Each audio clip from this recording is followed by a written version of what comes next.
In case you haven't heard, there was kind of an exciting event over the weekend. The U.S. women's soccer team became world champions when they won the World Cup in a final game over China. It was thrilling, and now they're on a much-deserved victory lap around the entire nation, and we're thrilled to have them with us. We're going to get to talk to some of them this morning. We're going to start with Brandi Chastain, who is the defender who made the winning kick in penalty shots to secure the World Cup. Brandi, congratulations. Nice to see you. Thank you. Nice to be here. Take me back to the seconds before that kick. You're 12 yards from the Chinese goalie. You're behind the ball. What are you thinking? Absolutely nothing. Actually, it was very quiet. There was no movement. It was really kind of a surreal experience. It was like there was nobody else there but myself and this little ball. And I stepped up and hit it as hard as I could. And as soon as it hit the net, that's when all mayhem broke loose and we went crazy and just started celebrating. How early on did you decide where you were going to put that ball? I decided weeks ago when we started training. Really, when you practice those, it's like a habitual ritual type of thing. You know, you practice and you practice the same kick over and over so that you have confidence. It's really a mental thing out there, so you have to feel comfortable with what you're going to shoot. And it was right on the money that day. Of course, Brandi, what you did afterwards is sort of going to be the subject of sports folklore for years to come. A lot of people have asked you about that when you're whipped off your shirt and sort of fell to your knees and let out a very primal yell, I might add. What motivated you?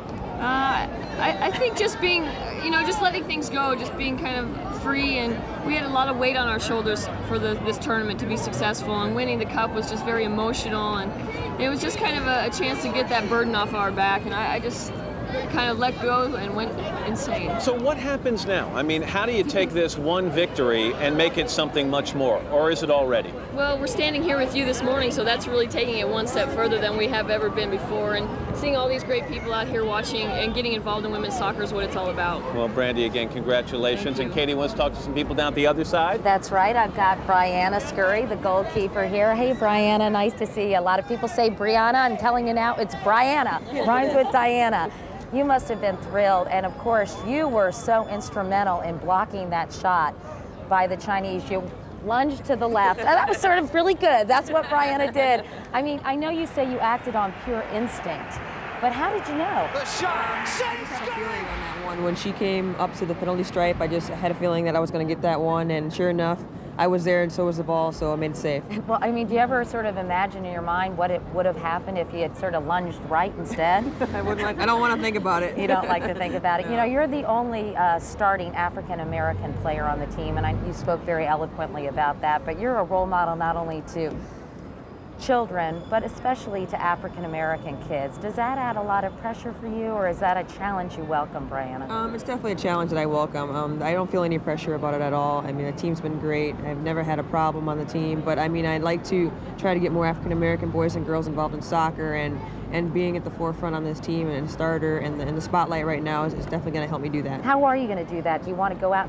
to schools and talk to kids? Yes, I have been doing that in the past, and I hope to continue that. Maybe some clinics, get into inner city and bring soccer to them. Well, you're a joy to watch because you're so darn expressive out there on the field. Just a little bit. Yeah, well, congratulations Thank to you, you. Katie. It's a thrill to have you here, Thank you Matt. so much. Katie, some other familiar faces, Mia Hamm, Julie Foudy, and Christine Lilly. Ladies, congratulations to you. Thank you. I think it's safe to say, Mia, that you probably received more attention than most of the other players over the last couple of months. Did that put more pressure on you? Not really, because this team is so wonderful, and I think, I've been saying that this tournament is so much more about the team than any one individual player, and I think you saw that. I think that final game was about this team and how strong we are as a group, and certain players step up and play brilliant roles for us, and you saw that on Saturday. What do you think the message is for the 10-year-old girl who was at home watching and screaming with her entire family? Well, we were those girls at one time, and they could be there. They could, whatever they want to be, whatever they dream to be, they can do it. And that's what we try to share with them wherever we go, and that's what we were trying to share with them on Saturday. 40 million people, Julie, watch this game on television. That rivals the NBA Finals. It rivals football on a Sunday. And I know you're proud about that. Did that surprise you? No, not at all. We've always said that this team is America's best kept secret. So for us, it was kind of like, finally, the secret is out. So, I mean, it's such a great group of personalities, of soccer players, of role models, and everyone who meets this team for the first time is immediately drawn. It's like a magnet, and I think that's just a tribute to the team. Everyone loves each other. There's a really genuine unity in that, and I think people see that. It all boiled down to the penalty kicks, and of course Brianna had that incredible save, but it wouldn't have even gotten to the penalty kicks if it weren't for an amazing play. In sudden death, you were near the goal when a shot came that could have ended the whole thing and created a victory for the Chinese. Tell me what happened. Basically, my position's on the post along with Millie on the other post, and when the ball was crossed, I shifted in a little to try to make the goal a little bit smaller for Brian. I happened to be in the right place at the right time. Well, I mean, did you realize the enormity at the moment? Not at all. I mean, I didn't realize until after when all the press were asking me questions, because to me it was like the penalty kicks were the big thing, and I didn't really realize anything. And they kept saying, well, you saved the game. I was like, well, you know what? Bri saved the game too. So it wasn't just about one play. I think it's about the whole game there. It really was a team effort. Congratulations. That was an amazing play. Katie? How bad was your headache afterwards? I didn't even feel anything. My body was numb. Well, that was a great play. Now joining me is Carla Overbeck, defender and team champion, captain, and Joy Fawcett, you're described as defender and ultimate soccer mom, whether you like it or not. Carla, I know you've been captain of the team for 3 World Cups. Why do you think soccer caught on like wildfire for this particular World Cup? I think just to compliment the Women's World Cup organizing committee, they did a great job marketing this team. As you can see, there are a lot of great personalities and great people.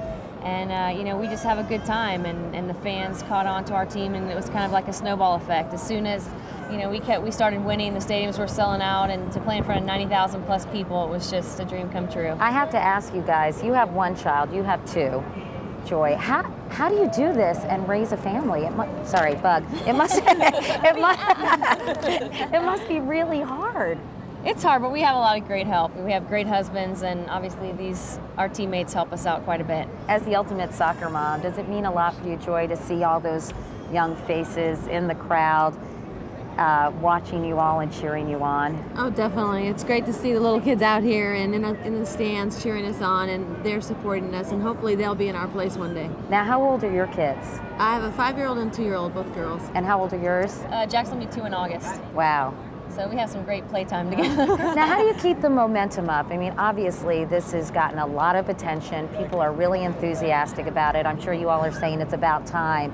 But how do you keep interest in women's soccer up? That's a real goal, isn't it? And the real challenge. Right. Hopefully after, obviously people were excited about this tournament. I mean, the magnitude was something that we never dreamed it would be.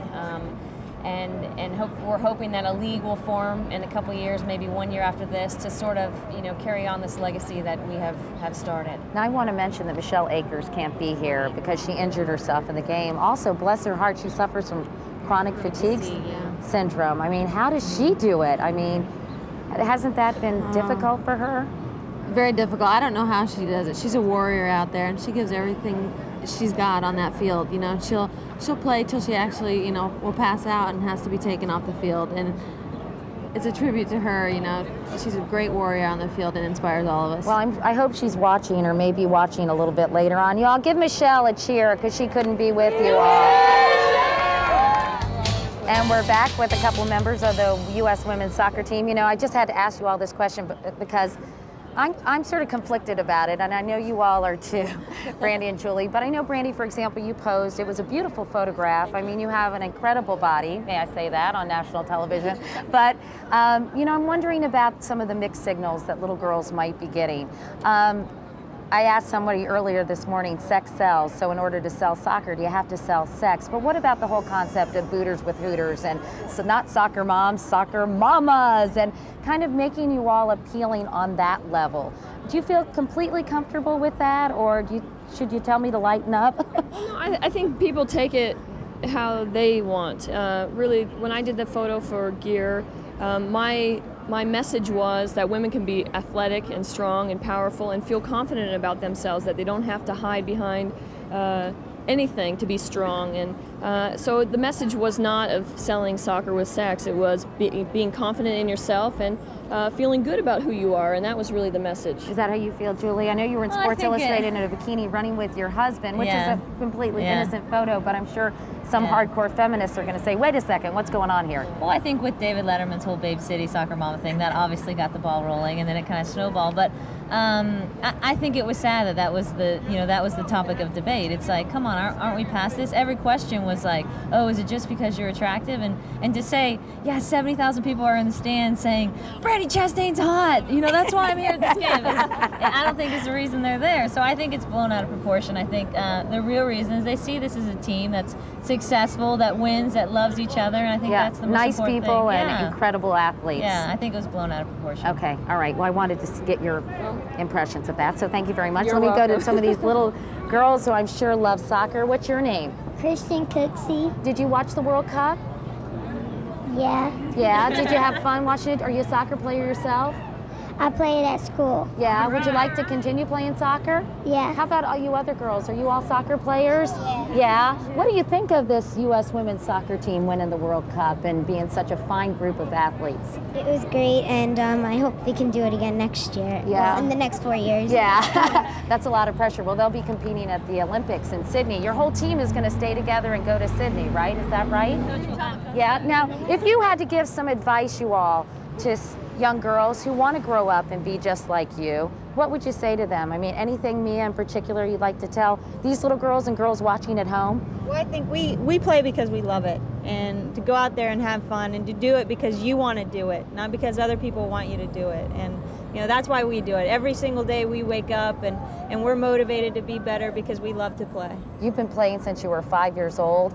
At what age, ideally, should you start playing soccer? 2.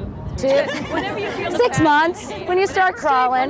Whenever you feel that it's something that you enjoy a lot, that's when you should decide to stick with it. Now, a lot of people are talking about what this means for women in general, not only on athletic fields all over the country, but in boardrooms and in office situations.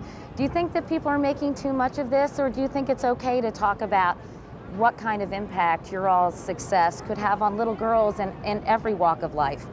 I think it's great. How's that for a serious question? Could you repeat that? I think it's great, because when we were kids, we didn't have female role models in our sport to look up to. So Yeah, in fact, you guys looked up to people like Michael Jordan and male athletes, right? For the Roger most Staubach. part. Yeah. Dallas Cowboys.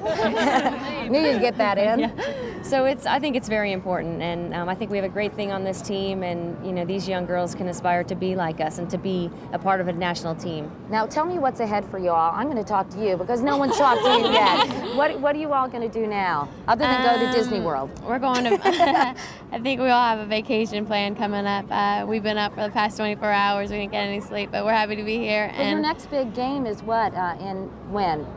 When's our next big game, Carl? We're not sure. Gee. September sometime for the And- U.S. Women's Cup. That's right, and where will that be? It's in the Midwest this year. Columbus? Making this up as we go. I We have know. no idea. I was Can you gonna tell? Yeah, sure. Next week we're playing. Well, it's a real joy to have you all here. Thank you so much. I don't mean to block the view. I'm sure people are much more interested in seeing you than me. So I'll just go down here. Hello, Today fans. Thanks for checking out our YouTube channel. Subscribe by clicking that button down there and click on any of the videos over here to watch the latest interviews, show highlights, and digital exclusives.